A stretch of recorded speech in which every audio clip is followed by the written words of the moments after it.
Hello everyone, स्वागत है आपका हमारे यूट्यूब चैनल में। जैसा कि दोस्तों आज की इस वीडियो में लोग बात करने वाले हैं आरआरबी जेईई नई भर्ती से संबंधित। और जैसे कि आपको पता है कि ऑफिशियल आपका नोटिस भी आपका जो है आरआरबी की तरफ से आपको प्रोवाइड कर दिया गया है, जिसमें कि 20,000 प्लस पदों को लेकर के जो है नोटिफिकेशन इन्होंने जारी किया है। तो सबसे पहला जो रेलवे में आपका नोटिफिकेशन आपका नई रिक्रूटमेंट को लेकर के जो जारी हुआ है, ये आपके आरआरबी जेईई की ओर से आपको जारी किया गया है। बाकी और भी आपकी जो भी अपकमिंग भर्ती है इसके बारे में भी बात करेंगे। और ये जो वीडियो बनाने का मतलब है कि आपको साथ में मैं आपको सिलेबस समझा दूँ, उसके बाद जो भी आपका प्रीवियस ईयर क्वेश्चन पेपर को लेकर के खान सर का जो अभी आपका बुक आपका लेटेस्ट आपका आया हुआ है नोटिफिकेशन के बाद, उसको मैं आपको कंप्लीटली जो है कवर कराऊंगा। क्योंकि इसमें साइंस का अच्छा आपका वेटेज रहता है, जिसमें कि आपका 30 क्वेश्चन जो है साइंस का ही आपको CBT 1 में पूछा जाएगा। बाकी टेक्निकल एबिलिटी की अगर बात किया जाए जो कि आपको CBT 2 में पूछा जाएगा, उसमें टोटल आपको जो है 100 क्वेश्चन आपको यहाँ पर पूछा जाएगा। बाकी अलग से आपको फिजिक्स केमिस्ट्री का भी क्वेश्चन आपको पूछा जाएगा। इस वजह से यहाँ पर आपको साइंस से रिलेटेड आपको जो थोड़ा सा समझ लेना है क्या क्या आपको सिलेबस में पूछा जाता है, साथ ही किस किस अभ्यर्थी के लिए फॉर्म आपका आए हुए हैं, क्या ITI वाले अभ्यर्थी इसके लिए अप्लाई कर सकते हैं या फिर नहीं कर सकते हैं, सारा कुछ आपका डाउट क्लियर हो जाएगा। और सबसे जो पहला आपका नोटिफिकेशन जारी हुआ है आरआरबी का जारी हुआ है जेईई की तरफ से, और इसी का वैकेंसी आपको कहीं ना कहीं आपको पहले देखने को मिल सकता है ALP से पहले। तो आइए देखते हैं क्या कुछ इसके लिए आपका रिक्वायर्ड रहता है, सारा कुछ आपका डाउट आपका क्लियर हो जाएगा। और नोटिफिकेशन भी आप लोगों ने देख लिया होगा जो कि ऑफिशियली आपका नोटिस जो है जारी किया गया। इसके अलावा अगर बात किया है तो जैसा कि आपको पता है कि LP का भी वैकेंसी आपका आना है जो कि अपकमिंग है। इसके बाद मे भी कि आपका LP का ही आपको नोटिफिकेशन आपको देखने को मिलेगा। उसके बाद आपको आपके जो RPF कांस्टेबल प्लस SI का भी वैकेंसी आपको जो काफ़ी जल्दी आपको देखने को मिलेगा। तो सबसे पहले अगर देखा जाए तो इसके लिए योग्यता क्या रहता है, सिलेबस क्या रहता है, आयु सीमा क्या रहता है, इसके बारे में समझ लेते हैं। उसके बाद मैं आपको प्रीवियस क्वेश्चन पेपर को जो है कराऊंगा। तो सबसे पहले यहाँ पर देख लीजिए क्या कुछ इसके लिए जो एलिजिबिलिटी क्राइटेरिया को रखा जाता है। और इसके पहले अगर देखा जाए तो वैकेंसी जो आपको दिया गया था ये लगभग आपके 15,000 के करीब जो है आपके 2018 में आपको वैकेंसी दिया गया था आरआरबी जेईई के अंतर्गत। उसके बाद अगर देखा जाए तो इस बार इन्होंने जो है 20,000 प्लस पदों पर नोटिफिकेशन जारी किया है। और इसके पहले ऑलरेडी मैंने आपको अपडेट भी दिया था कि 20,000 पदों पर इस बार आपका वैकेंसी आ सकता है। और कई सारी जगहों पर आपने देखा भी होगा, तो हर एक जगह आपको यही बताए जा रहे होंगे क्योंकि रेलवे को ऑफिशियली आपका डेटा प्रोवाइड किया गया था 20,000 प्लस पदों को लेकर के। तो आइए देखते हैं क्या कुछ इसके लिए जो एजुकेशन क्वालिफिकेशन एलिजिबिलिटी क्राइटेरिया को रखा जाता है। तो सबसे पहले यहाँ पर आप लोग देखेंगे कि जो आपके 2019 में जो आपको वैकेंसी दिया गया था ये आपका आरआरबी जेईई के अंतर्गत आया था। तो उस टाइम पहले आपको LP का वैकेंसी आया था, उसके बाद आरआरबी जेईई का आया था। लेकिन इस बार अगर देखा जाए तो नोटिफिकेशन आपका सबसे पहले आपको जेईई का ही जारी किया गया। तो जेईई का कहीं ना कहीं आपको वैकेंसी पहले देखने को मिलेगा।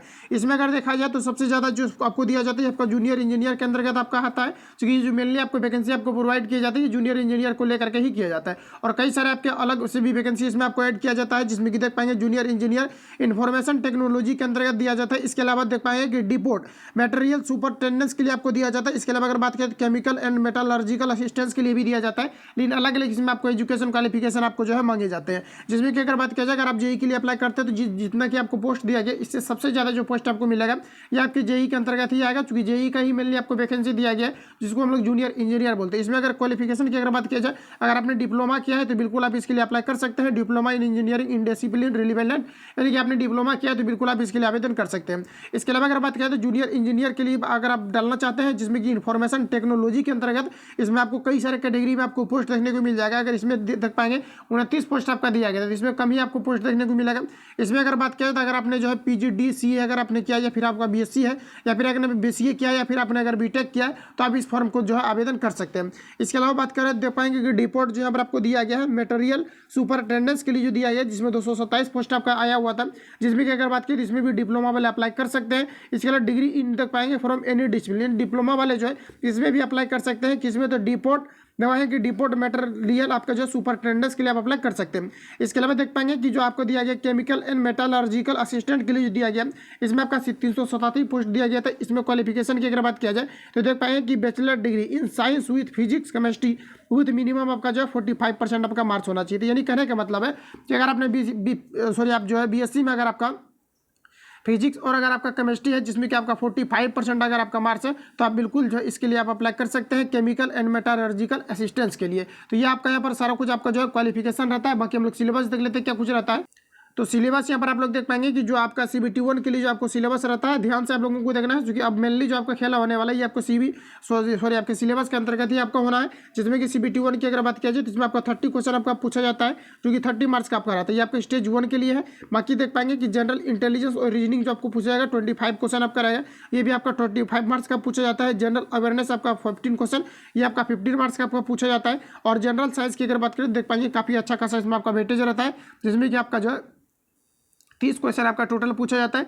ये आपको टोटल जो है 30 मार्क्स का रहता है। इसके अलावा टोटल जो क्वेश्चन आपका पूछा जाएगा ये आपके 100 क्वेश्चन पूछा जाएगा। इस वजह से आपको जो है मैथ पर आपको जो है और आपको यहाँ पर जो दिया गया है साइंस और रीजनिंग, इन 3 सब्जेक्ट पर आपको जो है ज़्यादा आपको जो है वेटेज रखना है, क्योंकि अगर आप जनरली अगर प्रिपरेशन कर रहे हैं तो मेनली लगभग अभ्यर्थी जो है मैथ, इसके अलावा बात किया जाए तो आपका रीजनिंग और जो है साइंस पढ़ते ही हैं। और अगर आप ग्रुप डी या फिर एनटीपीसी में अगर पार्टिसिपेट किया तो कहीं ना कहीं आपका ये सारा जितने भी आपका नॉन टेक के पोर्शन आपके क्वेश्चन पूछे जाएगा ये आपका बेहतर होगा। तो ये सारा कुछ आपका जो है CBT 1 का रहता है। बाकी CBT 2 में देख लीजिए क्या कुछ पूछा जाता है। जनरल अवेयरनेस भी आपको उतना ही पूछा जाता है जितना कि आपका CBT 1 के अंतर्गत पूछा जाता है।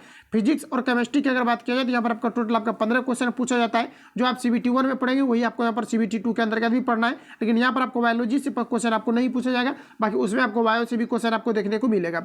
इसके अलावा देखा जाए तो basic of computer and pollution control से भी आपका जो है इसको कि आप साइंस के अंतर्गत भी आप इसको रख सकते हैं। इससे भी आपका 10 क्वेश्चन पूछा जाता है। लेकिन टॉपिक यहाँ पर आपका जो इसको हटा दिया गया है, जिसमें की अगर बात किया जाए तो बेसिक कंप्यूटर एंड एप्लीकेशन, तो ये भी जनरली आपको साइंस में क्वेश्चन आपको मिलता ही है। तो ये भी क्या है कि थोड़ा सा टॉपिक हटा दिया है, लेकिन इसको आप साइंस के अंतर्गत रख सकते हैं। इसके अलावा बात किया जाए तो basic of environment and pollution control से देख पाएंगे कि आपका 10 क्वेश्चन, ये भी आपका यहाँ पर 10 मार्क्स का रहता है। टेक्निकल एबिलिटी की अगर बात किया जाए तो 100 क्वेश्चन, जिसमें कि सबसे ज़्यादा वेटेज आपका ये आपका टेक्निकल एबिलिटी की ही रहती है, जिसमें कि आपको 100 क्वेश्चन आपका पूछा जाएगा। तो इस प्रकार से टोटल आपका जो 150 क्वेश्चन पूछा जाएगा, जिसमें कि आपको 120 मिनट का टाइम दिया जाता है। ये आपको ऑल ओवर जो है आपका सिलेबस रहता है। कंप्लीटली हमने आपको सिलेबस को समझा दिया है। इवनिंग तक आपको वीडियो अपलोड कर दिया जाएगा जो कि RRB JEE के एग्जाम में आपके क्वेश्चन पूछे गए। तो आप लोग वेट करेंगे, इसके लिए स्पेशली जो भी आपका क्वेश्चन पूछा गया इन सभी को मैं आपको एनालिसिस कराने वाला हूँ। तो मिलता है नेक्स्ट वीडियो में। जो लोग चैनल पढ़ना है चैनल को सब्सक्राइब करके बेल आइकन को प्रेस करना, जब वीडियो अपलोड होगा तो आप तक नोटिफिकेशन पहुंच जाएगा।